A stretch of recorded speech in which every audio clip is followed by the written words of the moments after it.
بسم اللہ الرحمن الرحیم۔ السلام علیکم ویورز، اردو سٹوری پلس میں خوش آمدید۔ آج میں آپ کے لیے ایک اور سچی کہانی لے کر حاضر ہوئی ہوں۔ امید ہے کہ کہانی آپ کو ضرور پسند آئے گی۔ کہانی پسند آنے کی صورت میں اس ویڈیو کو لائک کیجیے اور اس طرح کی مزید کہانیاں سننے کے لیے ہمارے چینل اردو سٹوری پلس کو سبسکرائب کیجیے۔ میرے والد صاحب ماجد احمد شروع سے ہی درس و تدریس کے شعبے سے منسلک تھے اور یونیورسٹی میں معلم کے فرائض بڑے احسن طریقے سے سر انجام دے رہے تھے۔ والدہ راحیلہ بھی پڑھی لکھی خاتون تھیں اور کالج میں لیکچرار تھیں۔ گزر اوقات بہت اچھے طریقے سے ہو رہی تھی۔ ماں باپ ہم سب بہن بھائیوں سے بہت پیار کرتے تھے۔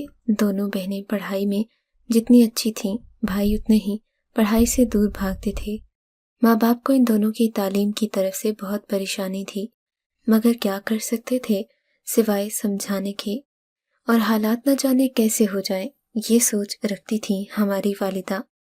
ہم تینوں بہنوں کے لیے ماں نے بہت کچھ بنا کر رکھا تھا کہ آخر ایک نہ ایک دن بیٹیاں رخصت ہی ہوتی ہیں، مگر قسمت کی ستم ظریفی کہ وہ ہماری خوشیاں نہیں دیکھ سکے اور تمام خواہشیں دل میں لے کر چلے گئے۔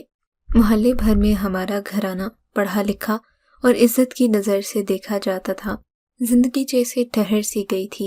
سوچوں نے گھیر رکھا تھا کہ نہ جانے کیا سے کیا ہو گیا ہے۔ انسان تو کبھی وہم و گمان میں بھی نہیں کر سکتا کہ آنے والا وقت ہمارے لیے کیسی سوغات لا رہا ہے۔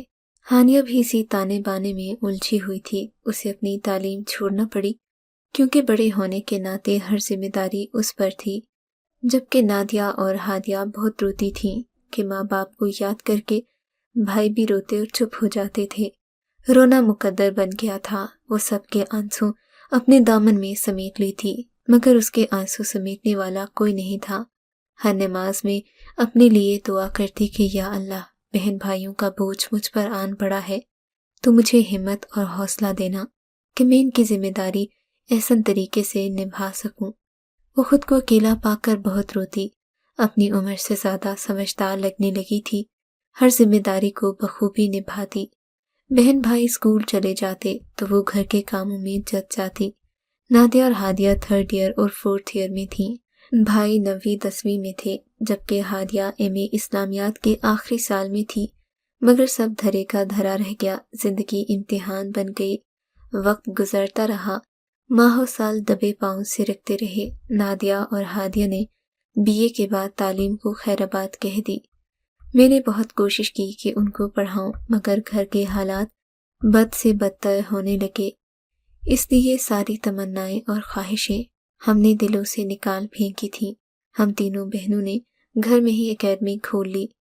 میں سب بہن بھائیوں میں سب سے خوبصورت تھی۔ امی ابو جب ہمارے زندہ تھے تو رشتے بہت آتے تھے، مگر میں اپنی تعلیم مکمل کر کے کچھ کرنا چاہتی تھی۔ امی ابو نے بھی زیادہ زور نہیں دیا تھا، ہمیشہ میری طاقت بنے، مگر اب میں خود کو بھول گئی تھی۔ میں ہمیشہ سب کے لیے ماں باپ کا کردار ادا کرتی تھی، اپنی خواہشوں کو کبھی پورا نہ کرتی۔ ہماری اکیڈمی اچھی چل نکلی تھی، خوب آمدن ہونے لگی تو پریشانیاں بھی کم ہوتی چلی گئیں، مگر اب نادیہ اور ہادیہ کی شادی کی عمر تھی اور مجھے یہ پریشانی اندر ہی اندر کھا رہی تھی۔ میں نے اپنی ایک خالہ سے ان دونوں بہنوں کے لیے اچھے رشتے ڈھونڈنے کا کہا، لیکن جواب ملا کہ پہلے تمہاری شادی ہونی چاہیے، بعد میں کسی اور کی۔ خالہ کی بات سن کر میں بولی، خالہ میں ایسا کیسے کر سکتی ہوں؟ میرے سامنے 4 ذمہ داریاں ہیں جو مجھے کو نبھانی ہیں، آپ بس ان دونوں کے لیے کوششیں کریں۔ آخر میرے بے حد اصرار پر خالہ راضی ہو گئی۔ نادیہ اور ہادیہ کی قسمت جاگی، اچھے رشتے ملے اور وہ دونوں اپنے اپنے گھروں کی ہو گئیں۔ مجھے بھی سکھ کا سانس ملا۔ میرے دونوں بھائی بھی کام پر لگ گئے تھے۔ حاشر کو باہر جانے کا شوق چرایا، مگر بغیر ہنر کے کامیابی ناممکن ہوتی ہے۔ جواد نے کہا کہ میرے ساتھ دکان پر بیٹھا کرو، کیونکہ اس نے موٹر بائک اور گاڑیوں کی دکان کھول لی تھی، مگر میرے چھوٹے بھائی کے دماغ پر باہر جانے کی دھن سوار تھی، سو وہ اس میں کامیاب بھی ہو گیا۔ حاشر چلا گیا، مجھے اداس کر گیا، پھر ایک ایک کر کے سارے ہی چلے گئے۔ دوسروں کے لیے قربانی دینے والے آخر میں خود اکیلے ہی رہ جاتے ہیں۔ کم عمری میں جب چھوٹے بہن بھائیوں کی ذمہ داری کاندھوں پر آ جائے تو سوچ اپنے آپ بڑی ہو جاتی ہے۔ خوش قسمت ہوتے ہیں وہ لوگ جو ماں باپ کی قدر کرتے ہیں اور ان کی دعائیں لیتے ہیں۔ میں صرف مذہبی درس و تدریس کی بچیاں پڑھانے لگی کیونکہ اب میں اکیلی تھی، لہٰذا قرآن اور درس کی تعلیم دینے لگی۔ میرے گھر سے تلاوت اور قرآن کی آوازیں بلند ہوتی تو دل کو سرور آتا۔ میری کوئی دوست یا سہیلی نہیں تھی، سب مجھے بڑی باجی کے نام سے بلوانے لگے۔ خالہ نے کئی جگہ میرا رشتہ لگوایا مگر عمر زیادہ ہے کا کہہ کر رشتہ ختم کر دیا جاتا۔ جب کئی بار ایسا ہوا تو میں نے خالہ کو منع کر دیا کہ مجھے کسی سے شادی نہیں کرنی، اب آپ کسی کو مت لائیے گا۔ ہر ایک کا اپنا خواب ہوتا ہے مگر میں نے اپنا سب کچھ اپنوں پر قربان کر دیا۔ حاشر نے جا کر صرف ایک بار فون کیا، اس کے بعد کچھ خبر نہیں ملی۔ میں اس کے لیے بہت روتی، بہت معلومات حاصل کی مگر وہ ایسے ہو گیا جیسے اس کا کوئی تھا ہی نہیں۔ بہرحال میں نے بھی جہاں تک ہو سکا اپنے بہن بھائیوں کے لیے دعا کی اور کبھی ان کی طرف سے اپنا دل برا نہیں کیا۔ میں یہی چاہتی تھی کہ میرے بہن بھائی ہمیشہ خوش رہیں۔ میں سب بہن بھائیوں کے لیے دعائیں کرتی۔ اب تو میں نے خود کو وقف کر دیا تھا ان بچیوں کے لیے جو قرآن حفظ کرنا چاہتی تھیں۔ ان کے شوق اور جذبے کو دیکھ کر میں نے ہر قدم پر ان کا ساتھ دیا۔ وہ اپنے علم کو سب تک پہنچاتی رہیں، میں بھی بڑی توجہ سے انہیں درس دیتی۔ مجھے خود میں اندر تک سکون محسوس ہوتا۔ میں فخر کرتی کہ میں نے اپنے والدین کو دی ہوئی تعلیم اور تربیت کا صحیح استعمال کیا ہے۔ میری ذمہ داری اب صرف ایک تھا اور وہ تھا جواد۔ میں اکثر اس سے کہتی، جواد اب تم بھی شادی کر لو تاکہ میں بھی آرام سے مر سکوں۔ آپ بھی ایسی باتیں مت کیا کریں، مجھے آپ کی بھی بہت ضرورت ہے، بہت کچھ کرنا ہے آپ کے لیے۔ آپ نے ساری زندگی ہماری خواہشیں پوری کرنے پر لگا دی، پہلے آپ کی شادی ہوگی، بعد میں اپنا سوچوں گا۔ جواد کی بات پر میں ہنس دیتی، اب اس عمر میں شادی کرتی اچھی لگوں گی، چلو میں تمہارے لیے کوئی لڑکی دیکھتا ہوں۔ اور جواد ایسے ٹال دیتا جیسے اس نے کچھ سنا ہی نہ ہو۔ خوشیاں نہ جانے کم وقت کے لیے کیوں حصے میں آتی ہیں، سب کو خوشیاں دینے والے کی زندگی نہ جانے کس کی نظر لگ گئی۔ ایک دم سے قسمت نے پلٹا کھایا، وہ ہو گیا جو سوچا بھی نہیں تھا۔ کیا رشتے اتنے بھی بدل جاتے ہیں، میں نے سوچا نہیں تھا۔ شک کی پٹی ایسی بندھی کہ کسی کی جان ہی چلی گئی۔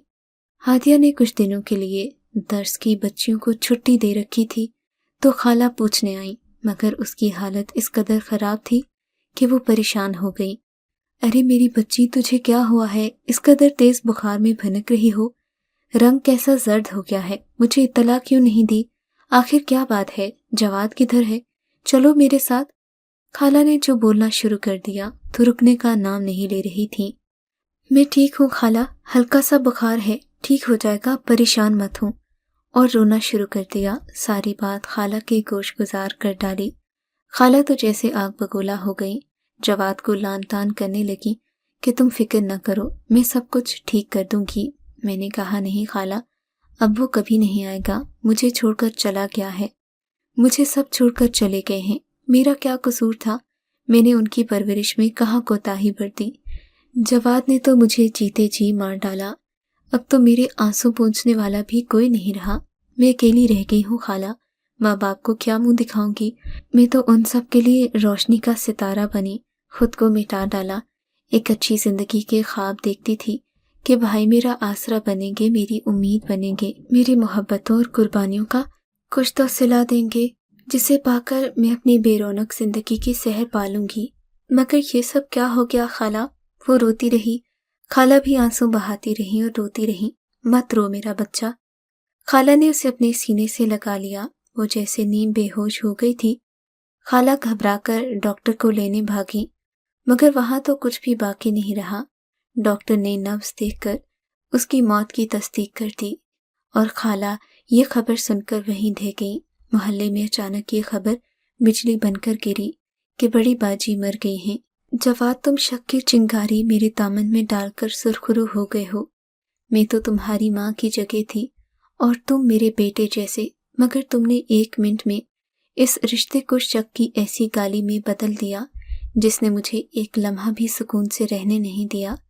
میرا دامن پاک تھا اور مرتے وقت تک پاک ہے۔ قادر صاحب تو اپنی بیٹی کی بات کرنے مجھ سے آئے تھے، تم گھر پر نہیں تھے تو دروازے پر کھڑے ہو کر تمہارے رشتے کی بات کر رہے تھے۔ تمہیں یقین نہیں تھا تو خود پوچھ لینا اس سے۔ وہ خط نہیں تھا، اس میں ہادیہ کی تصویر تھی جو نقاب لے کر میرے پاس پڑھنے آتی تھی۔ اس نے کتنی دفعے خود بھی تم سے چاہت کا اظہار کرنا چاہا، تمہارے گھر لیٹ آنے کی وجہ سے تم سے بات نہیں کر سکی۔ جواد، تم نے مجھے جیتے جی مار ڈالا، مجھے میری ہی نظروں میں گرا دیا۔ تم نے تو میری کسی قربانی کا کوئی صلہ نہیں دیا اور ایک شک کے بنا پر میری ساری زندگی کی محنت پر پانی پھیر دیا۔ مگر میں تمہیں بد دعا نہیں دوں گی، کوئی شکوہ نہیں ہے تم سے، بس آخری بات کہ جب اپنے ہی شک کے شعلوں سے دامن بھر دیں، جلا دیں، تو پھر زندگی کا کوئی مقصد باقی نہیں رہتا۔ میرے پاس صرف تم ہی امید اور میری سحر تھے۔ جواد پاگلوں کی طرح چیخ رہا تھا، کہہ رہا تھا میں نے اپنے ہی ہاتھوں سے اپنی ماں جیسی بہن کو مار ڈالا۔ وہ خط جو ہادیہ نے مرنے سے پہلے لکھا تھا اس نے خالہ تک پہنچا دیا تھا، خالہ نے اس تک پہنچا دیا تھا۔ وہ اپنی بہن کے قدموں میں بیٹھا، سر جھکائے پچھتاوے کے آنسو بہا رہا تھا۔ اب معافی مانگتا بھی تو کس سے؟ دوسروں کو روشنی دینے والی اب خود اندھیر نگری میں چلی گئی تھی، شاید وہ ہمیشہ کے لیے سو گئی تھی۔ اگر آپ کو یہ کہانی اچھی لگی ہے تو ہماری ویڈیو کو لائک کیجیے اور اس طرح کی مزید کہانیاں سننے کے لیے ہمارے چینل کو ضرور سبسکرائب کریں۔